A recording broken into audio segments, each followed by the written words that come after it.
What are 10 tips you can implement to increase your revenue and cash flow? Some of the sample benefits are cost reduction, increased efficiency, centralized information flow, so better communications, streamlined purchase order systems and invoice creation and processing, organization and understanding, which leads to better quality and better outputs. And there's many more. So lots of benefits within these 10 steps. The first step at a high level is to gather information, your data. So in other words, your spend areas, cost areas, what best value is, etc. The second thing is complete your analysis of your budget areas, and that's every single area. See what your spend is in each area. What's the main focus? What's your core areas of spend and non-core areas of spend? Then you need to determine as an organization what your best value is. Really important and critical in how everything flows down through procurement, cost reduction, finance, sales, marketing process, everything. It affects everything. So best value, some examples of that would be delivery times, your payment terms, what your compliance looks like through green and many other areas, reporting, KPIs, all kinds of things there. Next step 4 is team communication.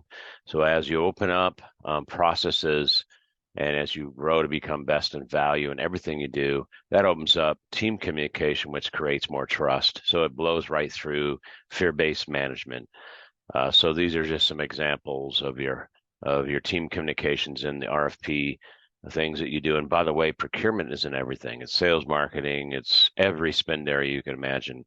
As we've done over 2,000 spend areas over the last many, many years.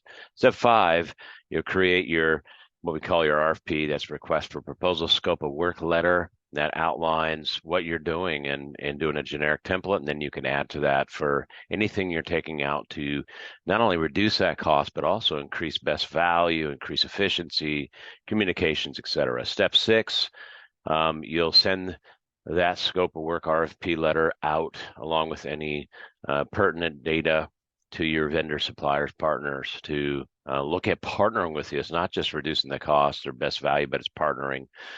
These are example master list areas within your step 6 and really doing apples to apples for best value. Step 7 would be your bid proposal receipt and evaluation. So some of the partners, vendor suppliers will send you back what you've been looking for, and you'll be able to evaluate apple to apple. Number 8, you'll select your winning partner, vendor, supplier, whatever you want to call that entity to create a true sustainable long-term relationship. Number 9, you'll make sure that contract is, as when it's signed and implemented, is exactly apples to apples with your RFP scope of work letter.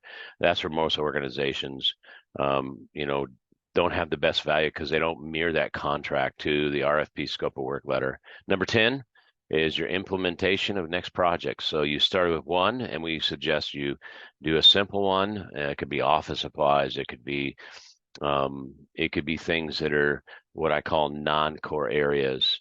Those are the 10 steps, and then we go into great detail what those areas look like, the difference between cost reduction and then what is procurement cost reduction, and then really what is best value, which is where most organizations don't really go into the more in-depth sustainable areas, creating best in practice organizations and teams.